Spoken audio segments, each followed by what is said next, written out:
Hello बच्चों, welcome back to my new video of molecular orbital theory. ये class 11 chemistry का part है। Chapter number 4 chemical bonding में ये आपका आता है। सबसे पहले कुछ फीचर्स देखते हैं मॉलिक्यूलर ऑर्बिटल थ्योरी में क्या होता है। देखो, इसमें बेसिकली एटॉमिक ऑर्बिटल्स कंबाइंस होते हैं। तो कैसे एटॉमिक ऑर्बिटल कंबाइन करेंगे? तो बेटा, जिनके जो एनर्जी इक्वल हो या फिर कंपेरेबल या फिर इक्विवेलेंट एनर्जी के हो। ठीक है, तो एटॉमिक ऑर्बिटल्स ऑफ इक्वल और comparable energy combine. Similar symmetry के भी होने चाहिए जो एटॉमिक ऑर्बिटल आपके कंबाइन हो रहे हैं। ठीक है, तो इक्वल या फिर comparable energy and similar symmetry. और तीसरी एंड इम्पॉर्टेंट बात, जितने एटॉमिक ऑर्बिटल आपके कंबाइन करेंगे उतने ही मॉलिक्यूलर ऑर्बिटल फॉर्म होंगे। अब वो कैसे मॉलिक्यूलर ऑर्बिटल होंगे उसके बारे में आगे देखेंगे। जैसे कि मान लो 6 एटॉमिक ऑर्बिटल आपके कंबाइन होंगे तो 6 ही मॉलिक्यूलर ऑर्बिटल बनेंगे। अगर 2 एटॉमिक ऑर्बिटल कंबाइन करेंगे तो 2 मॉलिक्यूलर ऑर्बिटल जो है आपके फॉर्म होंगे। ठीक है, तो ये 3 फीचर्स है जिसको आप एज अ पोस्टुलेट भी ले सकते हो। Now combination of atomic orbital या फिर एटॉमिक ऑर्बिटल के वेव फंक्शन। देखो, जैसे जो एटॉमिक ऑर्बिटल होते हैं, फॉर एग्जांपल हम जानते हैं कि जैसे 1s है। 1s एक एटॉमिक ऑर्बिटल है, तो इसका बेटा एक वेव फंक्शन होता है जिसको हम लोग साई 1s बोलते हैं। ऐसे जितने एटॉमिक ऑर्बिटल होते हैं उन सब के अपने अपने वेव फंक्शन होते हैं। जैसे आपने पढ़ा है 1s 2s 2p, इन सब के अपने अपने वेव फंक्शन होंगे, Sai 1s Sai 2s Sai 2p। तो बेसिकली 2 तरीके से ये कंबाइन करते हैं जिसको हम लोग linear combination of atomic orbital का जो फेनोमेना है उसके अंडर स्टडी करते हैं। LCAO का फुल फॉर्म मैं यहाँ पे लिख देता हूँ, linear combination of atomic orbital. 2 तरीके से कंबाइन करता है, एक है कंस्ट्रक्टिव इंटरफेरेंस, एक को बोलते हैं डिस्ट्रक्टिव इंटरफेरेंस। इसमें क्या होता है, जो आपका 2 वेव फंक्शन है वो 2 वेव फंक्शन आपस में कंबाइन कर देते हैं इन फेज में। जैसे साई 1 प्लस साई 2 है ना, इन फेज कंबाइन करते हैं। मतलब इनमें जो वेव फंक्शंस की जो इलेक्ट्रॉन डेंसिटी होती है या फिर ऑर्बिटल की इलेक्ट्रॉन डेंसिटी आपस में जुड़ जाती है। जैसे कि देखो, एक वेव इस तरीके से है, ये इस तरीके से, और दूसरा वेव इस तरीके से है। सेम फेज में होंगे। ये जैसे ये प्लस है तो यहाँ पर भी प्लस होगा, ये माइनस है तो यहाँ पर भी माइनस होगा। तो देख रहे हो कि सेम फेज में ये बिल्कुल इसके ऊपर जाके चिपक जाएगी। बिल्कुल इसके ऊपर डाल देंगे तो होगा क्या, जो नया वाला वेव होगा उसका वेव फंक्शन इस तरीके से दिखेगा हमें। मतलब इसमें जो एम्पलीट्यूड है वो बेटा बढ़ चुका है। पहले एम्पलीट्यूड इतना था, है ना, एम्पलीट्यूड इतना था, अब एम्पलीट्यूड ज़्यादा हो गया है। तो बेसिकली इसको बोल रहे कंस्ट्रक्टिव इंटरफेरेंस। ठीक है, इसमें यहाँ पे इलेक्ट्रॉन डेंसिटी जो है जुड़ गई है। इसमें दूसरे शब्दों में बोलेंगे तो जो इलेक्ट्रॉन डेंसिटी है वो जुड़ जाती है ना। इलेक्ट्रॉन डेंसिटी आपकी ऐड होती है, इलेक्ट्रॉन डेंसिटी वो आपकी ऐड हो गई है। नाउ देखो डिस्ट्रक्ट, अभी और भी बातें हैं इनके बारे में। पहले मेन जो ये जो चीज़ करा है ग्राफ वाला, ये पोर्शन क्या है वो बता देता हूँ। यहाँ पर कुछ इस तरीके का होगा, जो 2 वेव फंक्शन है आपस में एक तरह से ये सब्ट्रैक्ट होती है। इनके इलेक्ट्रॉन डेंसिटी जो है वो डिक्रीज़ कर जाते हैं जुड़ने की वजह से। ये कब होगा, जैसे एक वेव जो है वो इस तरीके से है, ठीक है, इस तरीके से। दूसरा वेव जो है वो इसके बिल्कुल अपोजिट फेज़ में होगा। जैसे ये प्लस है तो यहाँ पे कुछ है ही नहीं, माइनस। देखो प्लस जो है इधर है और ये है, इसमें प्लस ऊपर की तरफ है और इसमें प्लस जो वो नीचे की साइड है। तो आपस में जब ये दोनों जुड़ेंगे ना तो बेसिकली क्या होगा कि ये जो इनका जो एम्पलीट्यूड है ऑलमोस्ट ख़त्म हो जाएगा, ये लगभग लगभग थोड़ा बहुत बचा रहेगा। ठीक है, तो इलेक्ट्रॉन डेंसिटी क्या हुआ, सब्ट्रैक्ट हुआ, माइनस हुआ है। तो आपका जो वेव है एक तरह से फिनिश हो गया है। इसका रीज़न बताऊंगा केमिस्ट्री के फॉर्म में क्या है, अभी तो ये वेव के फॉर्म में बता रहा हूँ। यहाँ पे कहेंगे कि इलेक्ट्रॉन डेंसिटी वो आपकी इलेक्ट्रॉन डेंसिटी ये सब्ट्रैक्ट हुई है। ठीक है, अभी इसके बारे में और बताता हूँ। अभी हालांकि कंस्ट्रक्टिव इंटरफेरेंस डिस्ट्रक्टिव इंटरफेरेंस से होगा क्या, बॉन्ड के फॉर्मेशन में क्या बात हो रही है, उसके बारे में अभी मैं पूरा बताता हूँ। ठीक है, तो ये हमारी थोड़ी बहुत चर्चा आई थी। चलिए आगे बढ़ते हैं इसमें। ओके, तो ये देख रहे हैं, तो कंस्ट्रक्टिव इंटरफेरेंस में यहाँ पर जो मॉलिक्यूलर ऑर्बिटल बनता है उसको हम लोग बोलते हैं bonding molecular orbital, bonding molecular orbital, और इन शॉर्ट में बीएमओ बोलते हैं। डिस्ट्रक्टिव इंटरफेरेंस को बोलते हैं एंटी बॉन्डिंग मॉलिक्यूलर ऑर्बिटल, या फिर शॉर्ट में ABMO। ठीक है, ये चीज़ होगी। तो bonding molecular orbital and anti bonding molecular orbital. तो आगे बढ़ते हैं। तो इसमें होता क्या है कि जैसे कि दो एटॉमिक ऑर्बिटल कंबाइन कर रहे हैं ना, तो जैसे इस तरीके से देखो, तो उनके न्यूक्लियस के बीच में ही सारी की सारी इलेक्ट्रॉन डेंसिटी होती है ना। जैसे एक मॉलिक्यूलर एक ऑर्बिटल का न्यूक्लियस ये है, दूसरे ऑर्बिटल का न्यूक्लियस ये है, तो सारी की सारी इलेक्ट्रॉन डेंसिटी इसी बीच में रहती है। ठीक है, electron density in between the nucleus. इसकी वजह से क्या होता है, बॉन्ड को स्टेबल करने का काम करता है ये चीज़। ठीक है, बॉन्ड को स्टेबलाइज करता है, या फिर मॉलिक्यूल को क्या करता है, स्टेबलाइज करता है। अगर हम एंटी बॉन्डिंग की बात करें तो एंटी बॉन्डिंग में क्या होता है, इलेक्ट्रॉन जो है न्यूक्लियस की दूसरी तरफ होता है, मतलब in between the nucleus almost electron density होता ही नहीं, न्यूक्लियस से दूर भागता है। तो इसकी वजह से क्या हो जाता है, ये जो दोनों न्यूक्लियस है इसमें आपस में रिपल्शन होने लग जाता है। इस रिपल्शन की वजह से बॉन्ड जो है वो डीस्टेबलाइज हो जाता है। बॉन्ड क्या होता है, डीस्टेबलाइज। तो एक वर्ड में ये बोल सकता हूँ कि जो बॉन्डिंग मॉलिक्यूलर ऑर्बिटल के बनने की वजह से मॉलिक्यूल आपका स्टेबल होता है, और एंटी बॉन्डिंग की वजह से मॉलिक्यूल आपका डीस्टेबलाइज होता है, क्योंकि इसमें electron density away from the nucleus होता है। ठीक है, यहाँ पे इलेक्ट्रॉन डेंसिटी कहाँ होता है, इन बिटवीन द न्यूक्लियस, और यहाँ पर इलेक्ट्रॉन डेंसिटी होता है away from nucleus, away from nucleus. तो इन बिटवीन न्यूक्लियस, तो यहाँ से अट्रैक्शन होता है, अट्रैक्शन बिटवीन न्यूक्लियस, और यहाँ पर होता है रिपल्शन बिटवीन न्यूक्लियस। ठीक है, तो attraction between nucleus, repulsion between nucleus, तो ये दो बातें होगी। तो मॉलिक्यूल को ये स्टेबल बनाता है, मॉलिक्यूल की स्टेबिलिटी को ये डिक्रीज़ करता है, ये स्टेबिलिटी को इंक्रीज़ करता है, और ये स्टेबिलिटी को डिक्रीज़ करता है।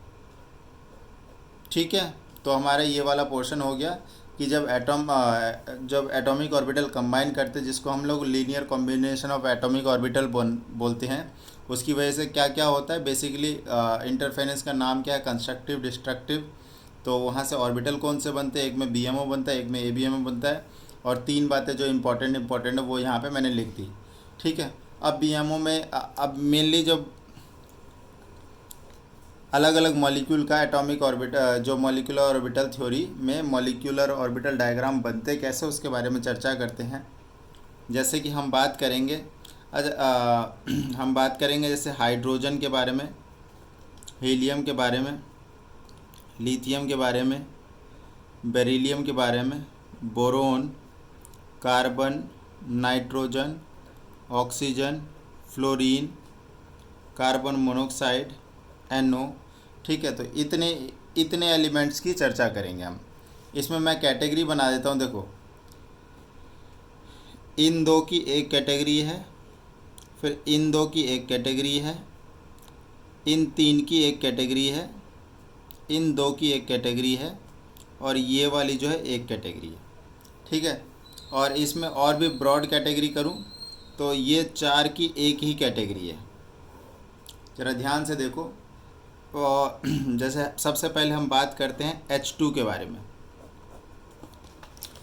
हमें पता है कि एक हाइड्रोजन का अगर कन्फिग्रेशन करेंगे that is 1s1, that is 1s1, तो टोटल H2 में कितने इलेक्ट्रॉन हो जाएंगे? देखो एक हाइड्रोजन में एक इलेक्ट्रॉन होता है, तो H2 में बेटा हो जाएंगे आपके 2 इलेक्ट्रॉन हो जाएंगे।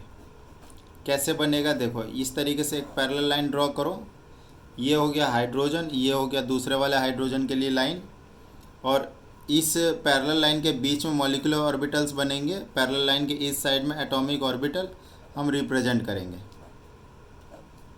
जैसे हाइड्रोजन के पास 1s होता है, तो ये मैंने 1s लिख दिया, इसके सामने में इधर 1s लिख देंगे। दोनों जब कंबाइन करेंगे इस तरीके से मॉलिक्यूलर ऑर्बिटल हमारे पास बन के आएंगे।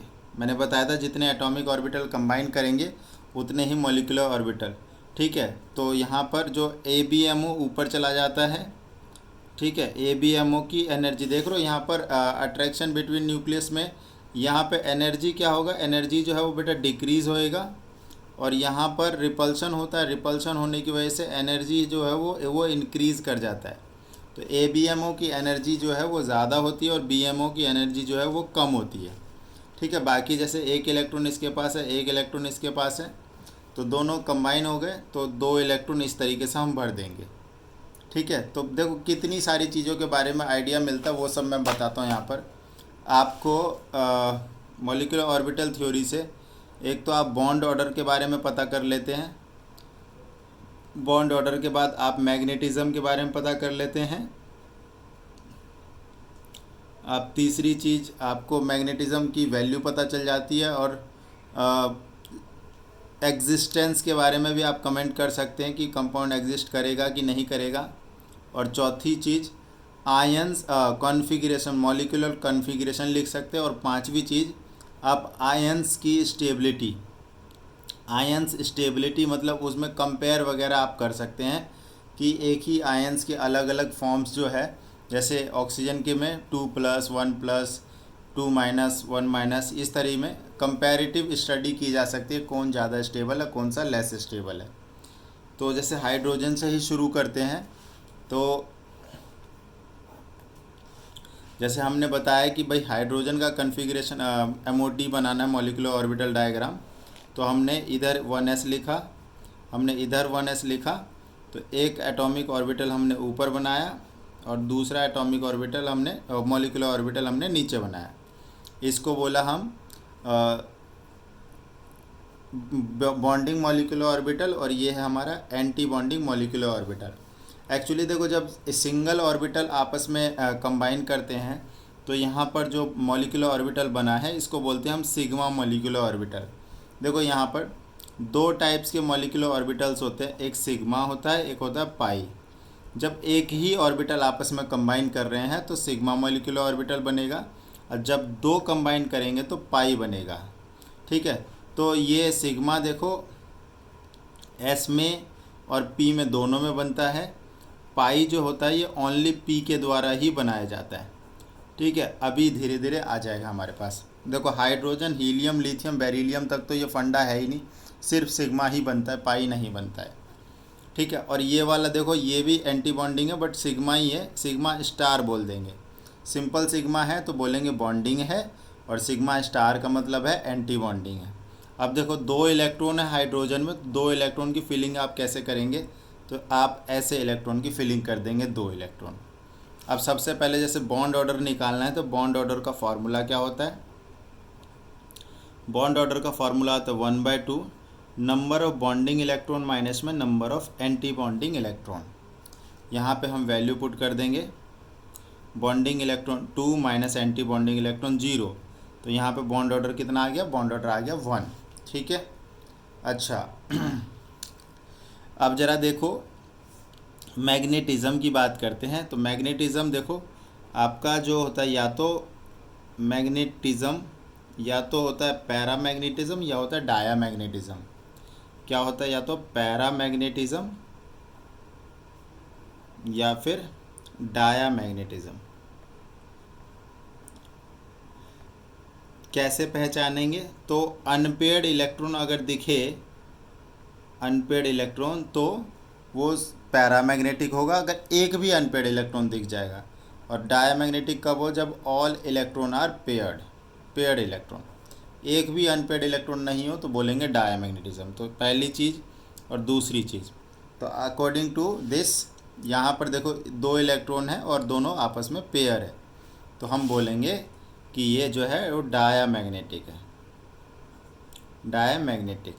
ठीक है। अच्छा, एग्जिस्टेंस, अगर बॉन्ड ऑर्डर कुछ है 0.5 भी है तो वो एग्जिस्ट करेगा, अदरवाइज एग्जिस्ट नहीं करेगा। तीसरी चीज़, हम कन्फिग्रेशन के बारे में कमेंट करते हैं। देखो ये जितनी भी प्रॉपर्टी है ना, सारे के बारे में चर्चा कर लेते हैं। तो प्रॉपर्टी देख लेते हैं कन्फिग्रेशन। तो सिग्मा 1s में 2 इलेक्ट्रॉन, सिग्मा 1s स्टार में 0 इलेक्ट्रॉन, ऐसे। तो ये कन्फिग्रेशन हो गया हमारा। अब ज़रा देखो, जैसे H2 के बाद तुमसे H2 प्लस का पूछ ले, H2 माइनस का पूछ ले, तो कैसे करेंगे। ठीक है, तो देखो यहाँ पर कैसे करेंगे। H2 प्लस का अगर तुमसे पूछ रहा है और यहाँ पर H2 माइनस का बनाते हैं, बनना बिल्कुल वही है जो अभी मैंने आपको ऊपर में सिखाया है, बिल्कुल सेम ही करना है और कोई चेंज नहीं है।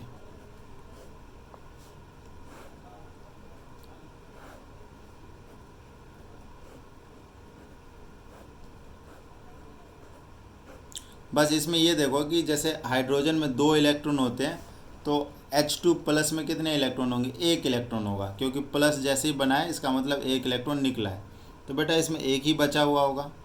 और H2 माइनस का मतलब 1 एक्स्ट्रा इलेक्ट्रॉन ऐड हुआ होगा, तो इसमें देखो 3 इलेक्ट्रॉन होंगे, है ना। इसमें तो रहेगा 1 ही इलेक्ट्रॉन, बट इसमें कितने होंगे, 3 इलेक्ट्रॉन। तो 2 तो हमने ऐसे लिख दिए और 1 यहाँ पे, टोटल कितने इलेक्ट्रॉन हो गए, 3 इलेक्ट्रॉन हो गए।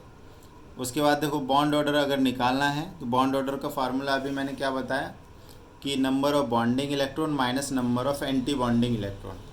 ऊपर वाला ऑर्बिटल एंटी बॉन्डिंग है, नीचे वाला बॉन्डिंग है। तो अगर हम बॉन्ड ऑर्डर की चर्चा करें तो ये देखो 1/2 1 माइनस 0, तो ये वैल्यू 0.5 आ रही है। अगर इधर भी बात करें बॉन्ड ऑर्डर का, 1/2 2 माइनस 1, तो 1/2 ये 0.5, दोनों का बॉन्ड ऑर्डर कितना है, 0.5। ओके, अब देखो दोनों में एक एक अनपेयर्ड इलेक्ट्रॉन है, तो दोनों के दोनों ही पैरामैग्नेटिक हो गए। अगर एक भी अनपेयर्ड इलेक्ट्रॉन दिखे तो आप सीधा बोलोगे ये पैरामैग्नेटिक है। अब ज़रा देखो, जो H2 मॉलिक्यूल है इसका बॉन्ड ऑर्डर 1 है, जो H2 प्लस है और H2 माइनस है, दोनों का बॉन्ड ऑर्डर क्या है, 0.5। अब ज़रा एक चीज़ देखो, बॉन्ड ऑर्डर, बॉन्ड स्ट्रेंथ और बॉन्ड लेंथ में रिलेशन। जो बॉन्ड स्ट्रेंथ होता है, बॉन्ड की स्टेबिलिटी या फिर बॉन्ड स्ट्रेंथ जिसको बोल रहे हैं हम, ये डायरेक्टली प्रोपोर्शनल होता है बॉन्ड ऑर्डर का। और जो बॉन्ड की लेंथ होती है, बॉन्ड की लेंथ इन्वर्सली प्रोपोर्शनल होता है बॉन्ड ऑर्डर का। तो ये दो रिलेशन आपको याद रखने, ताकि चीज़ें जब मैं बताऊंगा तो उसमें आसानी रहे। तो ध्यान से देखो, जैसे कि हम बात करें, किसकी बात कर रहे हैं, ये हो गया बॉन्ड स्ट्रेंथ, बॉन्ड लेंथ। अब हम बात कर लेते हैं इनकी स्टेबिलिटी की। तो आप देखो यहाँ पर बॉन्ड स्ट्रेंथ या फिर बॉन्ड स्टेबिलिटी की बात करें, इन तीनों में पर्टिकुलरली देखो H2 सबसे ज़्यादा स्टेबल, देन H2 प्लस और देन H2 माइनस। ऐसा मैं क्यों बोल रहा हूँ, देखो यहाँ से क्या हो रहा है, यहाँ पे इसका बॉन्ड ऑर्डर है 1, इसका बॉन्ड ऑर्डर है 0.5, इसका बॉन्ड ऑर्डर है 0.5। सॉरी, ये ना इक्वल होगा ये दोनों, क्योंकि दोनों का बॉन्ड ऑर्डर इक्वल है तो इसकी स्टेबिलिटी भी इक्वल ही होगी। ठीक है, तो ये हाइड्रोजन के केस में हमने सारी कहानी पढ़ ली। अब इसके बाद हम आगे के मॉलिक्यूल देखते हैं। हाइड्रोजन के बाद जैसे दूसरा मॉलिक्यूल है हीलियम 2। अब हीलियम 2 में देखो 4 इलेक्ट्रॉन है ना, हाइड्रोजन हीलियम, हीलियम का एटॉमिक नंबर 2 होता है, तो He2 का 4 हो गया। तो ये सिंपल सा अगर हम बनाएंगे हाइड्रोजन की तरह ही बन जाएगा इसका। देखो 4 इलेक्ट्रॉन भरोगे तो 2 2 4, तो सीधी सी बात है, आप बॉन्ड ऑर्डर जब निकालेंगे 1/2, देखो बॉन्डिंग इलेक्ट्रॉन कितने, 2, एंटी बॉन्डिंग इलेक्ट्रॉन 2, तो 2 - 2 बेटा 0 हो गया ना, ये एग्जिस्ट ही नहीं करता। Not exist. अब इसके बाद आपसे क्वेश्चन वगैरह पूछेगा, तो जैसे हीलियम 2 प्लस का बोल दे, हीलियम प्लस का बोल दे, तो आप इलेक्ट्रॉन ही निकालोगे इसमें से, इलेक्ट्रॉन आइदर ऐड करोगे या निकालोगे, ठीक है। हीलियम 2 प्लस के बाद एक केस बता देता हूँ लिथियम 2 का। तो लिथियम 2 में देखो 6 इलेक्ट्रॉन होते हैं। अब 6 इलेक्ट्रॉन है और इसका लिथियम का कन्फिग्रेशन की बात करें तो 1s2 2s1 होता है ना, मतलब यहाँ पे अब 2 ऑर्बिटल आ गए, 1s भी है और 2s भी है, तो कोई दिक्कत वाली बात नहीं है। हीलियम लिथियम एंड बेरिलियम का सेम ही डायग्राम बनता है। देखो यहाँ पर ये 1s हो गया, थोड़ा सा ऊपर 2s बना दो, 2s के सामने इसका 2s और इसके सामने में इसका 1s, ठीक है। ये बाहर एटॉमिक ऑर्बिटल, इसमें मॉलिक्यूलर ऑर्बिटल, इधर भी एटॉमिक ऑर्बिटल। 1s से कंबाइन करेगा इस तरीके से, ठीक है, और 2s जो है वो 2s से कंबाइन करेगा, ठीक है। ऐसे ये कंबाइन नहीं करना, ये थोड़ा सा गैप रखना है। अब 6 इलेक्ट्रॉन भरने, ये देखो सिग्मा 1s है, ये सिग्मा स्टार 1s है, ये सिग्मा 2s है और ये वाला है सिग्मा स्टार 2s। 2 इलेक्ट्रॉन 4 और ये 2 6, ठीक है। इस तरीके से इलेक्ट्रॉन की फिलिंग कर देनी है। तो अगर हम देखिए कन्फिग्रेशन क्या हो जाएगा, देखो पहली चीज़ इसमें configuration sigma 1s, sigma star 1s 2 2 और सिग्मा 2s 2, तो ये हो गई कन्फिग्रेशन। दूसरी चीज़ अगर बॉन्ड ऑर्डर देखेंगे 1/2 नंबर ऑफ बॉन्डिंग इलेक्ट्रॉन, हम वैलेंस शेल के ही देखते हैं बस। तो यहाँ पर जैसे कि ये देखिए वैलेंस शेल ये वाला 2s वाला हो जाएगा, तो 2 ही है इलेक्ट्रॉन, तो 2 - 0, तो यहाँ पे बॉन्ड ऑर्डर आ गया 1, ठीक है। बॉन्ड ऑर्डर कितना आ गया 1। अब यहीं पे आपसे क्या क्या पूछ लेगा, मान लो कि Li2 प्लस का है ना, Li2 प्लस का bond order, Li2 single plus, Li2 2 plus, है ना, Li2 माइनस, है ना, Li2 2 माइनस, इस तरीके से बॉन्ड ऑर्डर अलग अलग पूछ लिया। तो जैसे प्लस का मतलब होता है कि एक इलेक्ट्रॉन आपने निकाल दिया, और एक इलेक्ट्रॉन के निकालने से आप बॉन्डिंग में से ही निकाल रहे हो, तो बॉन्ड ऑर्डर बचेगा 0.5, ठीक है। अगर दोनों इलेक्ट्रॉन निकाल दोगे तो फिर हो जाएगा बॉन्ड ऑर्डर 0, ठीक है। इसका भी बॉन्ड ऑर्डर 0.5, इसका बॉन्ड ऑर्डर 0, ठीक है। तो ये चीज़ है बस।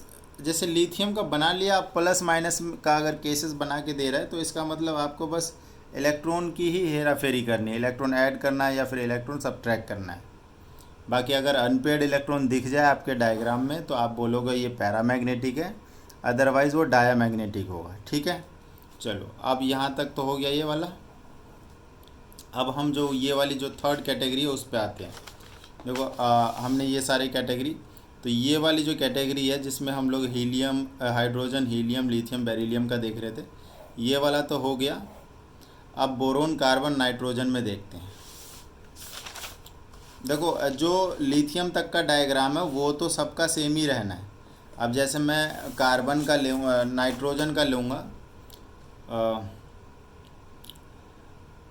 बोरोन, कार्बन और नाइट्रोजन, देखो इन सब का अगर हम बात करें, फॉर एग्ज़ाम्पल मैं नाइट्रोजन के लिए बात करूं, तो नाइट्रोजन में देखो टोटल 14 इलेक्ट्रॉन हो जाएंगे, और नाइट्रोजन में 3 ऑर्बिटल 1s2 2s2 और 2p3, 3 एटॉमिक ऑर्बिटल हो जाता है बेटा। देखो 1s 2s इतना तो डायग्राम वही लिथियम वाला ही रहेगा, तो उसको मैं बना ही नहीं रहा हूँ इसमें।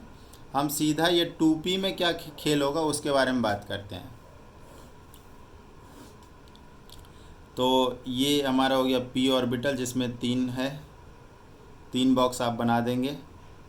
तो इसमें देखो ये जो 3 एटॉमिक ऑर्बिटल ये वाले और 3 एटॉमिक ऑर्बिटल ये वाले जब कंबाइन करेंगे, टोटल 6 एटॉमिक ऑर्बिटल बनेंगे। तो देखो ये कैसे बनेंगे, देखो 1, इसके लिए ट्रिक होता है। देखो नाइट्रोजन का बनाना है ना, तो इन तीनों के लिए क्या ट्रिक है p के केस में, तो ये 1 2 1 2 का केस है। तो जैसे कि ऊपर में आपने एक एटॉमिक ऑर्बिटल बनाया, फिर इसके नीचे 2 होंगे यहाँ पर बॉक्स, और फिर यहाँ पर 1 होंगे, और इधर आपके 2 बॉक्सेस होंगे इस तरीके से। अब हम क्योंकि 1s 2s को तो ले ही नहीं रहे, वहाँ तक में आपके 8 इलेक्ट्रॉन फिल हो चुके हैं, तो बाकी बचे जो 6 इलेक्ट्रॉन है यहाँ पे उसकी फिलिंग करते हैं। 9 10 11 12 13 14। ठीक है, तो यहाँ पर देख लो पहली चीज़ बॉन्ड ऑर्डर के बारे में। तो बॉन्ड ऑर्डर कितना हो जाएगा 1/2 6 - 0, तो ये 3 बॉन्ड ऑर्डर है। इसका मतलब जैसे 2 नाइट्रोजन के बीच में बेटा ट्रिपल बॉन्ड होता है, जो कि हम पहले से ही जानते हैं। एक भी अनपेड इलेक्ट्रॉन यहाँ पर नहीं दिख रहा है, तो ये डायमैग्नेटिक हो जाएगा, डायमैग्नेटिक। और अगर हम कन्फिग्रेशन की बात करेंगे तो नीचे लिथियम तक का तो पूरा लिखना है, that is sigma 1s2 sigma star 1s2 sigma 2p2 sigma star 2s2।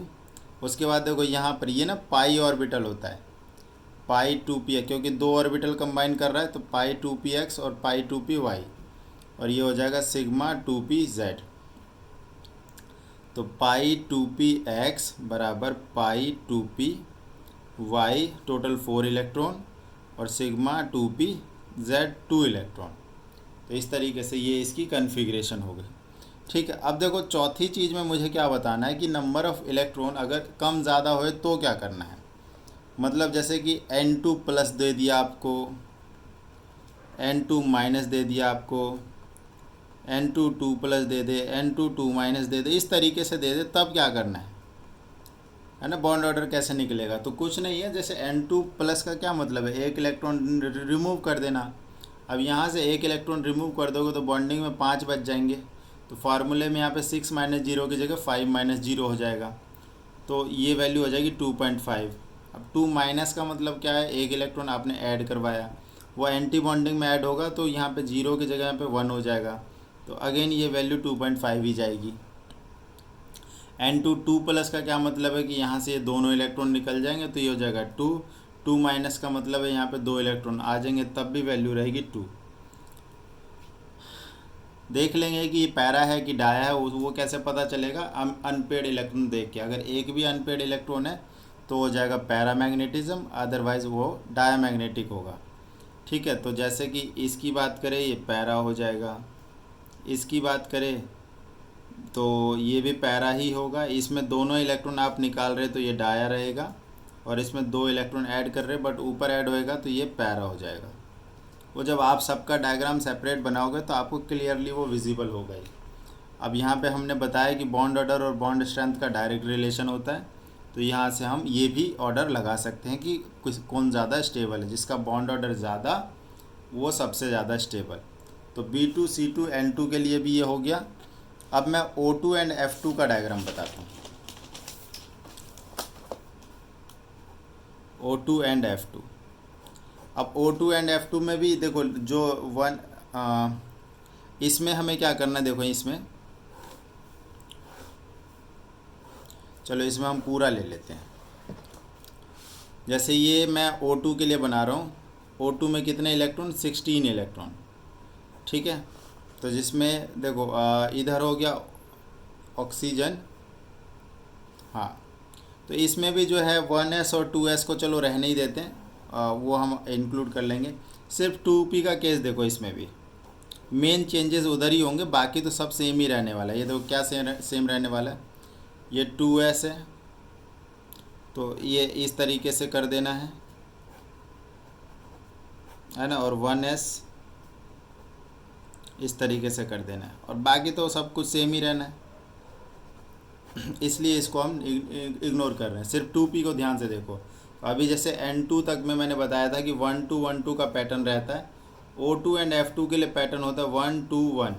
इसका क्या मतलब है, जैसे एक बॉक्स बनाया आपने, फिर आपको बनाने 2 बॉक्स, फिर 2 बॉक्स एंड देन 1 बॉक्स, मतलब ये पैटर्न रहेगा। लर्न करने में इजी रहेगा, 1 2 2 1, इसलिए इस तरीके से लिखा है। ठीक है, देखो तुरंत डायग्राम बन गया।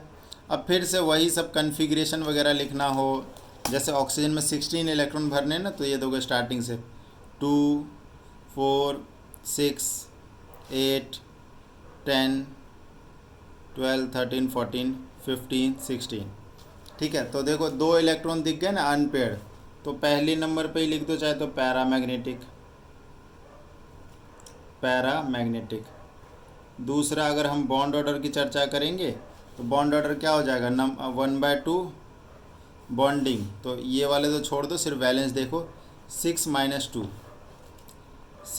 - 2 अपॉन 2, तो ये हो गया 6 - 2 4/2 2। बॉन्ड ऑर्डर कितना आया, 2 आया। तीसरे नंबर पर कन्फिग्रेशन लिख लो। कन्फिग्रेशन में वही sigma 1s 2 sigma star 1s2 sigma 2s2 sigma star 2s2।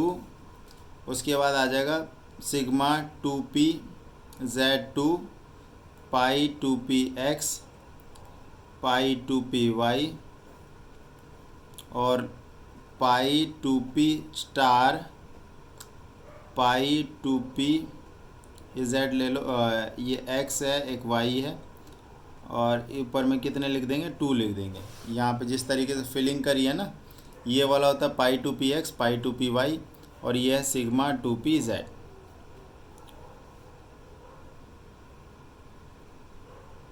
ये इस तरीके से फिल कर देंगे। उसके बाद लास्ट में आपसे क्या पूछेगा, जैसे O2 प्लस का बॉन्ड ऑर्डर पूछ लिया, O2 2 माइनस का पूछ लिया, O2 2 प्लस का पूछ लिया, O2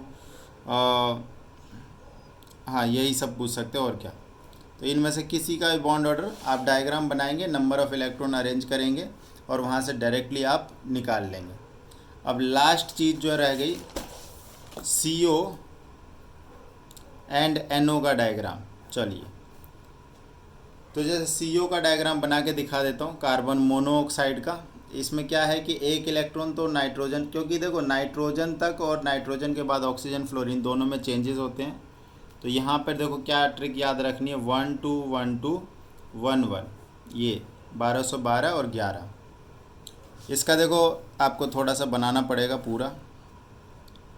इसमें सिर्फ 1s वाला जो है ना नीचे का कंबाइन कर जाता है, ऐसे कर गया।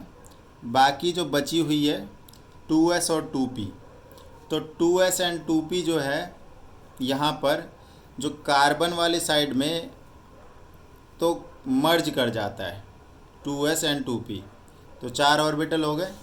और इधर जो है अलग अलग रहेगा, तो इसको थोड़ा सा ये ऊपर बनाना था, इसको इधर बना दो। और इसका जो 2p है थोड़ा सा नीचे इससे, और 2s बिल्कुल नीचे इधर। ठीक है, तो इसमें देखो ये वाला पैटर्न फॉलो होगा। अच्छा, एक चीज़ का ध्यान रखना, इधर 2 लोन पेयर बन जाते, एक कार्बन का लोन पेयर होता है और एक ऑक्सीजन का लोन पेयर होता है। ये लोन पेयर बना दिया हमने। लोन पेयर जो इधर पैटर्न में देखो, एक तो इसको रिप्रेजेंट कर रहा है और एक लास्ट वाले को। ठीक है, तो आपका एक बॉक्स इधर बनाना है आपको, फिर 2 बॉक्स बनाने हैं। देखो बन गया ऐसे। उसके बाद अगेन फिर से 2 बॉक्स बनने हैं और फिर 1 बॉक्स। तो ये ऐसा, ठीक है, इस तरीके से पूरा हो गया। ये देखो 1 2 1 2 1 1, ये पैटर्न है 1 2 1 2 1 1। ठीक है, देखो कार्बन मोनोऑक्साइड में कितने इलेक्ट्रॉन है, 8 और 6 14 इलेक्ट्रॉन है बेटा। तो 14 इलेक्ट्रॉन है, तो 14 इलेक्ट्रॉन भरेंगे, 2 4 6 8 9 10 11 12 13 14। देख रहे हो ये लोन पेयर है और ये भी लोन पेयर है, नॉन बॉन्डिंग। तो सबसे पहली चीज़ क्या, कोई अनपेड इलेक्ट्रॉन यहाँ पे दिख रहा है तो नहीं, तो आंसर हो जाएगा ये एक डायमैग्नेटिक मॉलिक्यूल है। ये क्या है, डायमैग्नेटिक मॉलिक्यूल है। दूसरी चीज़ हमें क्या निकालना है इस बारी, बॉन्ड ऑर्डर निकालना है। तो बॉन्ड ऑर्डर के लिए वही वाला फार्मूला, बॉन्डिंग इलेक्ट्रॉन देखो कितने, ये नीचे तो वैलेंस में नहीं है, वैलेंस में 2p वाला है, तो 2p में बॉन्डिंग कितने हैं, हमें लोन पेयर वाले नहीं लेने हैं, तो बॉन्डिंग में है 6 इलेक्ट्रॉन, 6 - 0, तो बॉन्ड ऑर्डर आया 3। तो देखो इसका बॉन्ड ऑर्डर 3 कैसे बताना है। देखो ये इस तरीके का मॉलिक्यूल होता है, एक इधर लोन पेयर दिखेगा और एक इस तरीके से दिखेगा। ये एग्ज़ाम में आपके पूछे जाते हैं, ठीक है। इसमें देखो एक सिग्मा बॉन्ड है और 2 पाई बॉन्ड है, तो एक सिग्मा 2 पाई बॉन्ड हो गया। बस इसमें कन्फिग्रेशन नहीं बताना होता है। अब इसमें क्या है, जैसे आपसे पूछ लिया कि CO प्लस का कितना हो गया, तो CO प्लस का क्या मतलब है कि एक इलेक्ट्रॉन जो है आप यहाँ से लोन पेयर वाले में से निकालोगे तो यहाँ पे अगेन बॉन्ड ऑर्डर 3 रहता है, ठीक है। तो बॉन्ड ऑर्डर में चेंज नहीं आता है, क्लियर है, ओके। तो यही चीज़ है इसमें, बॉन्ड ऑर्डर 3 है, स्ट्रक्चर ये हो गया, डायमैग्नेटिक हो, एग्ज़ाम में यही सब पूछता है कि डायमैग्नेटिक है, पैरामैग्नेटिक है। एक और चीज़ है कि जैसे कि कोई मॉलिक्यूल अगर पैरामैग्नेटिक होता है तो वैल्यू निकालने के लिए आ जाता है कि कितना मैग्नेटिक मूवमेंट है, मतलब उसकी वैल्यू। तो मैग्नेटिक मूवमेंट निकालने की वैल्यू फार्मूला होता है that is √n×n+2 bore magnetron. ये एक फार्मूला होता है जिसमें हम वैल्यू निकाल के दिखाते हैं कितना है मैग्नेटिक मूवमेंट। अगर पैरामैग्नेटिक आएगा तभी निकालना है। n क्या है यहाँ पे, नंबर ऑफ़ अनपेयर्ड इलेक्ट्रॉन जितने आपको दिख रहे हो, ठीक है।